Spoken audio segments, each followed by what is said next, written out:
Binantang sa First Lady. Oh. Presidente raw siya ng sa impyerno. Sa 2020. Madam, huy, saglit lang. Nasa lupa pa po ang ating Vice Presidente, no? Nasa lupa pa po ang Vice Presidente. Kaya 2028 presidential po yung pinapangarap niyan. Pero kailan Madam, presidente daw po ng impyerno. Oo. Hindi kita niya tatay niya. Magagawan sila ng tatay na pwesto doon. Baka magkatabi kaya, no? Magkatabi doon sa trono. So, grabe. Diba? Subukan mo kung kayain, Sarah. Patunayan mo. Sige nga, gawin mo. Yan, may paghamon na ho mga kababayan no? Gawin mo na. Total naman, nasabi mo na. Kagaya po nung nakababatang Duterte, si Baste. Sinabi ni Baste, gusto kong sampalin ito kapag nakita ko itong si General Torre, sasampalin ko ito Meron po ba nangyari doon sa pagbabanta ni Baste? Wala ho. Nagkaharap ho sila mga kababayan doon sa Davao. Sa Davao nasa loob pa ng KOJC. Diba? Kumbaga, home court nyo na. Hindi mo pa nagawang sampalin si General Torre. Nandun sa bandang kaliwa o kanan si General Torre. Si Baste, consistent nakatingin lang ng diretso ho. Mga boss. Kala mo may stiff neck na hindi makalingon o kaliwa kanan. Magkakatagpo yung paningin nila ni General Torre. Wala.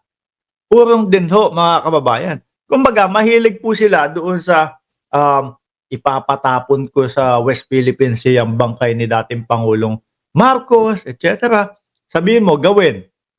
Hindi naman po magagawa. Nandito na po, mga kababayan. Si Angela Hero. Sabi, naduwag si Baste. Malakas si Baste sa bunganga.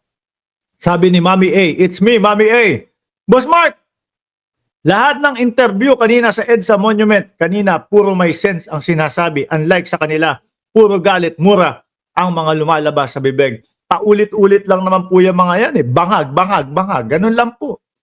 Kahit ilang araw na po silang mga nagrarally, bangag. Puro ganun lang ho. No? Totoo. Baka ikaw nilibing namin ng buhay. Gusto mo ba yun? No, baka ilibing ka daw, BP, ng buhay. Gusto mo daw ba yun?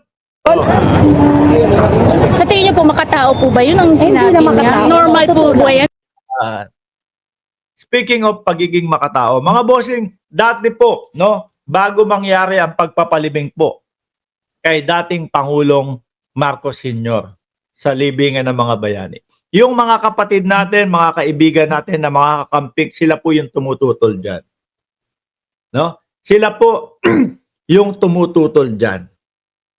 Kaya lang, mga bossing, ngayon po na nailibing na po, tingin ko, galit na sila kay BP Sara Kahit po ayaw po nilang ipalibing ang dating Pangulo diyan sa libingan ng mga bayani. Kumbaga, ang tinitignan na lang natin, nandiyan na yan nakalibing na yan Bakit mo pa huhukayin? Respeto mo na lang yung namayapa. Sila po, tahimik na ngayon. Natanggap na po nila. Pero itong mga kampo nila BP Sara, hinahalukay pa po. No? Dahil nga, galit na po sila dahil talagang pinapalabas yung mga katotohanan nitong administrasyon na ito, nitong gobyerno na ito. No? Kung sino man ang mga may sala sa bayan ay kailangan managot sa batas. Di ho ba, mga boss? Isa pa. Ano sabi? Ano ba yan? May nagbabanta. Saan? Yung nagbabanta. Diyos ko naman. Hindi na kayo nasanay sa mga DDS. No? Kapag kahawak niyan yung mga keyboard ng mga cellphone nila, na mga 3210, mga 3310, matatapang na yan. Hindi kayo nasanay dyan sa mga yan. May nagbabanta.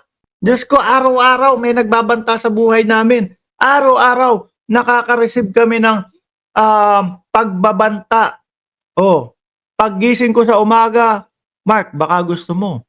Last day mo na to. I-scroll ko lang. Kasi alam namin, DDS yung mga ganyan. Tapos magla-lunch na ako. Mark, baka magaya ka kay Percy Lapid.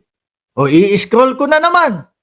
Anak ng tinapa. Masanay na kayo sa mga DDS. Yung mga DDS, paghawak nila yung mga cellphone nila, paghawak nila yung kanilang mga kung anumang keypad o keyboard, matatapang na yan. Pero pag mga nakaharap mo, mga Duterte din yan. Ano? Yung tipo bang maghahamon ng duelo, tapos hindi pupunta. Yung tipo bang magsasabing mananampal, tapos hindi mananampal. Yung tipo bang itatapon daw sa West Philippines Sea yung bangkay ng Yumao, tapos hindi gagawin. Ganyan lang yung mga yan. No? Kaya nga, ang pinaka nakakahiyang maging dito sa mundong ibabaw, maging DDS. Ano?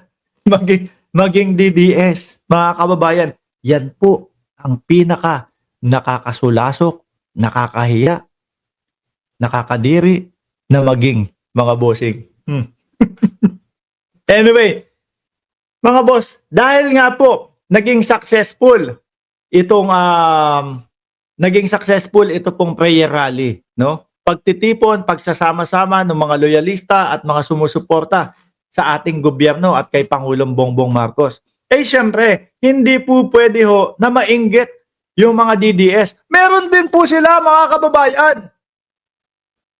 Napakadami din pong pumunta doon sa kanilang prayer rally yata na sinasabi nila, mga bossing. As in, madami. Mas madami dito. Ito, ipapalabas ko po. Pinakita po ito ng mga vlogger nila. Pinakita po ito, mga maniwala kayo, mga bossing. Napakadami po ng pumunta. Ito, Mindanaon. ano daw? Ay, huwag kayong mag-ingay ha. Nagsasalita si BP Sara. Oh. Nilagay nila yung salita ni BP. Sabi dito, ang sakit sa mata, mga loyalista, no? Hindi nyo kami mabulag sa mga paninira ninyo sa mga Duterte. Dahil kitang-kita, kitang-kita namin kung paano nila pinahalagaan ang trabaho nila sa mga serbisyo ng taong bayan. Saglit lang. Bakit kung tatanggalin itong nakasulat na ang sakit sa mata, bakit parang Burj Khalifa yung nasa ilalim? Sa Dubai.